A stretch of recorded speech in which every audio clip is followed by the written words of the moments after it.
রাত তখন 2:30টা। ঢাকার অভিজাত এলাকা গুলশানের একটি বিলাসবহুল ডুপ্লেক্স বাড়ি। পুরো শহর যখন ঘুমে আচ্ছন্ন, তখন হঠাৎ বেজে উঠল ল্যান্ডলাইনের টেলিফোনটা। শব্দের তীব্রতায় চমকে উঠলেন বিছানায় শুয়ে থাকা এক প্রভাবশালী রাজনীতিবিদ। তার কপালে বিন্দু বিন্দু ঘাম জমতে শুরু করেছে। এই গভীর রাতে এই নির্দিষ্ট নম্বরে কল আসার মানে একটাই। কাপা হাতে রিসিভারটা তুললেন তিনি। ওপাশ থেকে কোনো হ্যালো বা সালাম ভেসে এলো না, শুধু কয়েক সেকেন্ডের নীরবতা, আর তারপর অত্যন্ত শীতল শান্ত এক কণ্ঠস্বর। ভাইজান, আমি জাহাঙ্গীর বলছিলাম, কালা জাহাঙ্গীর। টেলিফোনের রিসিভারটা হাত থেকে খসে পড়ার উপক্রম হলো সেই ডাক সাইটের নেতার। তার মনে হলো ঘরের এসিটা যেন হঠাৎ কাজ করা বন্ধ করে দিয়েছে।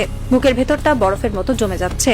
আপনারা হলিউড বা বলিউডের অনেক গ্যাংস্টার মুভি দেখেছেন, গডফাদার, স্কারফেস কিংবা শুট আউট অ্যান্ড লোখান্ডওয়ালা। কিন্তু কালা জাহাঙ্গীর এক গ্যাংস্টার যার কোনো চিত্রনাট্যের প্রয়োজন নেই, যার একটিমাত্র ফোন কলে ঢাকার বাঘা বাঘা রাজনীতিবিদ, শিল্পপতি আর ক্ষমতাধর ব্যবসায়ীদের রাতের ঘুম হারাম হয়ে যায়। যিনি ছিলেন বাংলাদেশের পুলিশের মোস্ট ওয়ান্টেড ক্রিমিনাল, যার মাথার দাম ঘোষণা করা হয়েছিল 1 লাখ টাকা। ইন্টারপোলের রেড নোটিশে আজও যার নামটি এক অদৃশ্য প্রেতাত্মার মতো ভেসে বেড়াচ্ছে। বড় কোনো সন্ত্রাসীকে ধরলে তাকে কালা জাহাঙ্গীর সম্পর্কে জিজ্ঞাসাবাদ করা আজও গোয়েন্দা পুলিশের একটি অলিখিত রুটিন। কিন্তু সব গ্যাংস্টারের শেষ পরিণতি জানা গেলেও এই একজন মানুষ ছিলেন সম্পূর্ণ আলাদা। ইন্টারপোলের মোস্ট ওয়ান্টেড লিস্টের নাম থাকার পরও পৃথিবীর কোনো গোয়েন্দা সংস্থার কাছে তার কোনো নিখুঁত সন্ধান নেই। গল্পের শুরুটা কিন্তু কোনো অন্ধকার গলিতে হয়নি। শুরুটা হয়েছিল এক উজ্জ্বল সম্ভাবনাময় আলো দিয়ে। কালা জাহাঙ্গীরের আসল নাম ফেরদৌস জাহাঙ্গীর। জন্ম 1977 সালে উত্তরের জেলা বগুড়ায়। বগুড়ার ধুনট থানার বনানীগাঁও তাদের পৈতৃক নিবাস হলেও জাহাঙ্গীরের বেড়ে ওঠা ঢাকার ইব্রাহিমপুরে 131/1 নং আদর্শপল্লীর একটি সাধারণ বাসার মায়ের সঙ্গে থাকত সে। মা পেয়ারা বেগম মিরপুরের সেনাপল্লী স্কুলের একজন সম্মানিতা শিক্ষিকা। ছেলেটি দেখতে ছিল শ্যামলা, চিপচিপে গড়নের। উচ্চতা খুব বেশি নয়, 5 ফুট 4 ইঞ্চির মতো। মুখটা একটু লম্বাটে, চোখের দৃষ্টিতে ছিল এক অদ্ভুত তীক্ষ্ণতা। ফেরদৌস জাহাঙ্গীর কোনো সাধারণ বখাটে ছেলে ছিল না। 1990 সালের কথা চিন্তা করুন। সেই সময় এসএসসি পরীক্ষায় 5টি লেটার সহ স্টার মার্কস নিয়ে পাশ করা কোনো চারটিখানি কথা ছিল না। সারা দেশে হাতে গোনা বাছাই করা কিছু মেধাবী ছাত্রই এমন রেজাল্ট করত। সেই হিসেবে এই ছেলেটির তো ভবিষ্যৎ হওয়ার কথা ছিল দেশের কোনো শীর্ষ প্রকৌশলী, ডাক্তার বা বড় কোনো আমলা। স্কুল শিক্ষিকা মায়ের মুখ উজ্জ্বল করে সমাজের বুকে মাথা উঁচু করে দাঁড়ানোর কথা ছিল তার। কিন্তু নিয়তির চিত্রনাট্য যে কত ভয়ঙ্কর হতে পারে তা কে জানতো?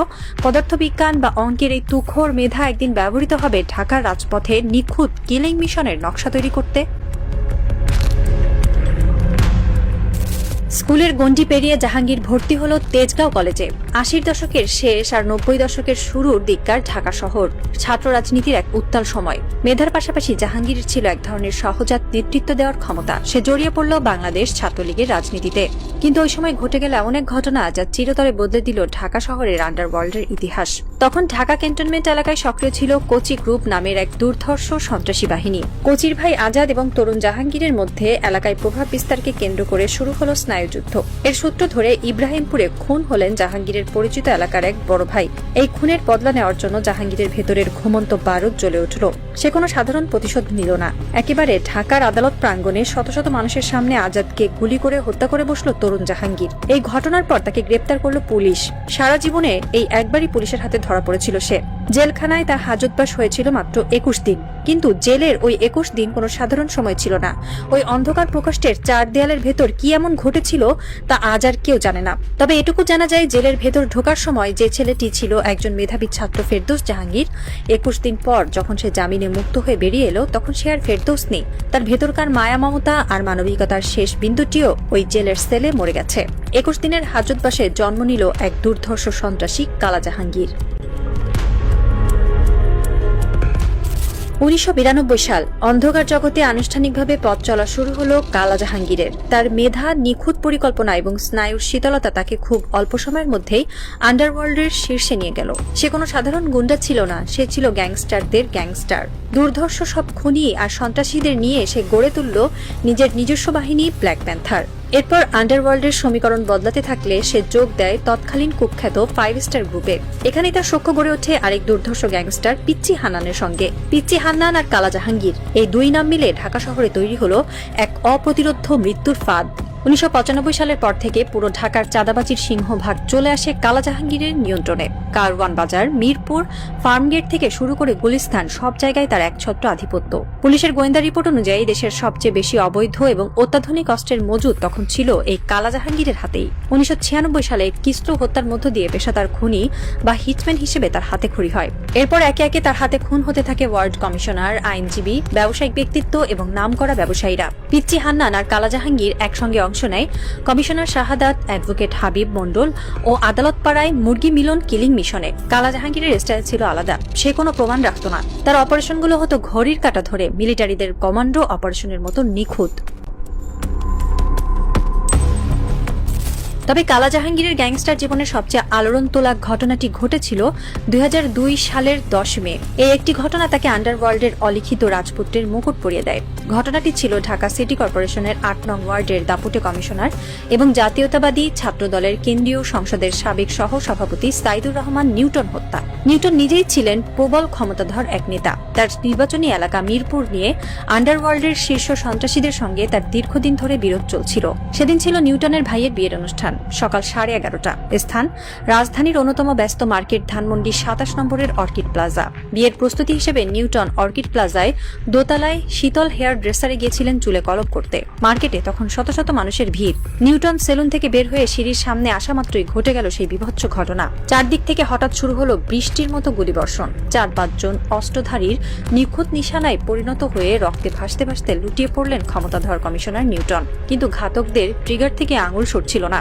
একটি দুটি নয়, নিউটনের শরীর এফোর করে দিল প্রায় 22টি বুলেট। মৃত্যু নিশ্চিত করার পর ঘাতকরা নিউটনের মাইক্রোবাসকে লক্ষ্য করে আরো কয়েক রাউন্ড গুলি চালিয়ে ধোয়ার মতো উধাও হয়ে গেল। পুরো অপারেশনটি শেষ হতে সময় লেগেছিল মাত্র 1.5 মিনিট 90 সেকেন্ড। দিনের আলোতে একটি ব্যস্ত মার্কেটে সরকার সমর্থিত একজন দাপুটে ওয়ার্ড কমিশনারকে এভাবে ঝাঁঝরা করে দেওয়ার স্পর্ধায় এর আগে কেউ দেখায়নি। সিসিটিভি ফুটেজ আর প্রত্যক্ষদর্শীদের বয়ানে উঠে এলো সেই ভয়ঙ্কর নাম কালা জাহাঙ্গীর। সাথে ছিল শাহাদাত সহ আরো কয়েকজন শীর্ষ সন্ত্রাসী। এই নিউটন হত্যা মামলা দেশজুড়ে ভীষণ আলোড়ন তুলল।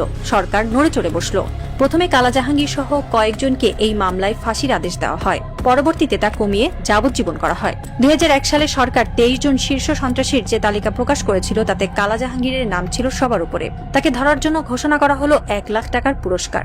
এরপর র্যাব গঠন এবং ক্রসফায়ারের আতঙ্কে আন্ডারওয়ার্ল্ডের টালমাটাল অবস্থায় ধীরে ধীরে লোকচক্ষুর আড়ালে অর্থাৎ আত্মগোপনে চলে যায় কালা জাহাঙ্গীর। 2023 সালের পর থেকে কালা জাহাঙ্গীরকে আর প্রকাশ্যে দেখা যায়নি, কিন্তু তার মৃত্যু নিয়ে যে রহস্যের জাল তৈরি হয়েছে তা হার মানাবে যে কোনো হলিউড থ্রিলারকেও। গুজব নাম্বার 1, বন্ধুর হাতে খুন। সবচেয়ে বেশি প্রচারিত গুজবটি ছিল এক সময়কার ঘনিষ্ঠ বন্ধু পিচ্চি হান্নানের হাতেই সে খুন হয়েছে। কথিত আছে আরেক শীর্ষ সন্ত্রাসী নিটেলের বাসায় কালা জাহাঙ্গীরকে গুলি করে খুন করে হান্নান। এ সময় সাহেব আলী নামে আরেক গ্যাংস্টারও উপস্থিত ছিলেন। পরবর্তীতে র্যাবের ক্রসফায়ারে প্রায় একই সময়ে পিচ্চি হান্নান, নিটেল আর সাহেব আলী নিহত হলে এই থিওরিটি আরো জোরদার হয়। অনেকেই মনে করেন কালা জাহাঙ্গীরের অনেক রাজনৈতিক গডফাদার ছিল। সেই গডফাদারদের নির্দেশেই হান্নান তাকে খুন করে এবং পরে প্রমাণ লোপাট করতে হান্নান, নিটেল ও সাহেব আলীকেও সরিয়ে দেওয়া হয়। গুজব নম্বর 2, যশোর সীমান্তে অ্যাসিড নিক্ষেপ। আরেকটি গোয়েন্দা সূত্র দাবি করে যশোরের সীমান্তবর্তী এলাকায় প্রতিপক্ষের হাতে খুন হয় জাহাঙ্গীর। খুন করার পর তার পরিচয় গোপন করার জন্য অ্যাসিড দিয়ে তার মুখ সম্পূর্ণ ঝলসে দেওয়া হয়, ফলে পুলিশ বা কেউ তাকে আর চিনতে পারেনি। গুজব নম্বর 3, ভিনদেশে বিলাসবহুল জীবন। অনেকের দৃঢ় বিশ্বাস কালা জাহাঙ্গীর এত সহজে মরার পাত্র নয়। আন্ডারওয়ার্ল্ডের এই মাস্টার মাইন্ড প্লাস্টিক সার্জারি করে নিজের চেহারা পাল্টে ফেলেছে। ভুয়া পাসপোর্টে দেশ ছেড়ে ইউরোপ বা আমেরিকার কোনো শহরে স্ত্রী, সন্তান আর বিশাল ব্যবসা বাণিজ্য নিয়ে বহাল তবিয়াতে বেঁচে আছে সে। ইন্টারপোল আজও তাই তার টিকিটিও ছুঁতে পারেনি। গুজব নম্বর 4, গর্ভবতী স্ত্রীর সঙ্গে ঝগড়া এবং আত্মহত্যা। তবে সবচেয়ে চাঞ্চল্যকর তথ্যটি আসে 2010 সালে।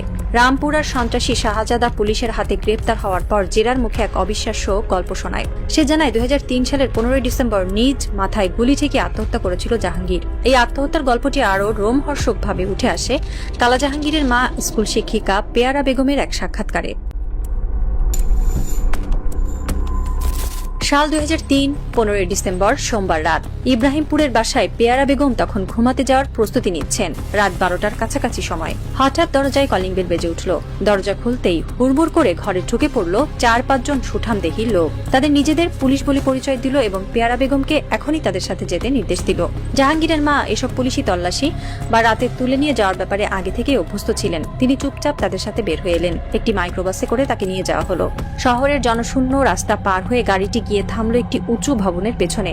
সেখানে আগে থেকে একটি প্রাইভেট কার স্টার্ট দিয়ে দাঁড় করানো ছিল। পেয়ারা বেগমকে দ্রুত সেই প্রাইভেট কারে উঠিয়ে নেওয়া হলো। গাড়িটি এসে থামলো একটি অন্ধকার বস্তির সামনে। লোকগুলো তাকে বস্তির ভেতরের একটি স্যাঁতসেঁতে ঘরে নিয়ে গেল। ঘরের মাঝখানের মেঝেতে সাদা চাদর দিয়ে ঢাকা একটি মৃতদেহ। একজন লোক চাদরের উপরের অংশটা সরিয়ে শান্ত গলায় বলল, দেখেন তো চিনতে পারেন কিনা। মুখটা দেখেই পেয়ারা বেগমের বুকের ভেতরটা ছ্যাদ করে উঠল। এ তো তার নিজের নারী ছেঁড়া ধন, কিন্তু মায়েদের মন তো এত সহজে মৃত্যু মেনে নিতে চায় না। আরো নিশ্চিত হতে তিনি লাশের ডান হাতটা দেখতে চাইলেন, কারণ তার ছোট ছেলে জাহাঙ্গীরের ডান হাতের উপর একটি নীলাভ জন্মদাগ ছিল। চাদরটার একটু সরানো হলো। হ্যাঁ, সেই নীল জন্মদাগ।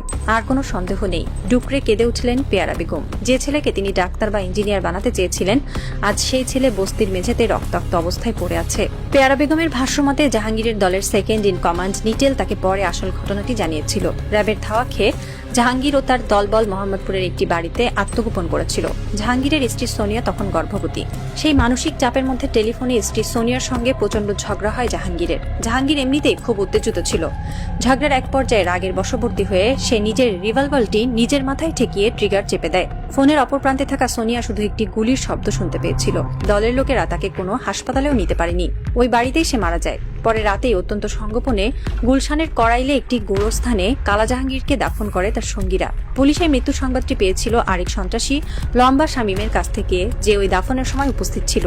কিন্তু এত কিছুর পরও পুলিশ এই আত্মহত্যার থিওরি পুরোপুরি বিশ্বাস করেনি, কারণ কালা জাহাঙ্গীর একবার তার এক আত্মীয়কে বলেছিল, প্রতিকূল পরিবেশ হলে আন্ডারওয়ার্ল্ডের টপ হিরোদের 3টি পথ বেছে নিতে হয়: আজীবন জেলে থাকা, না হয় প্রতিপক্ষের হাতে খুন হওয়া, অথবা দেশ ত্যাগ করা। এর বাইরে চতুর্থ কোনো পথ নেই। যারা ভীরু তারা কোনো কিছু না বুঝে আত্মহত্যা করে।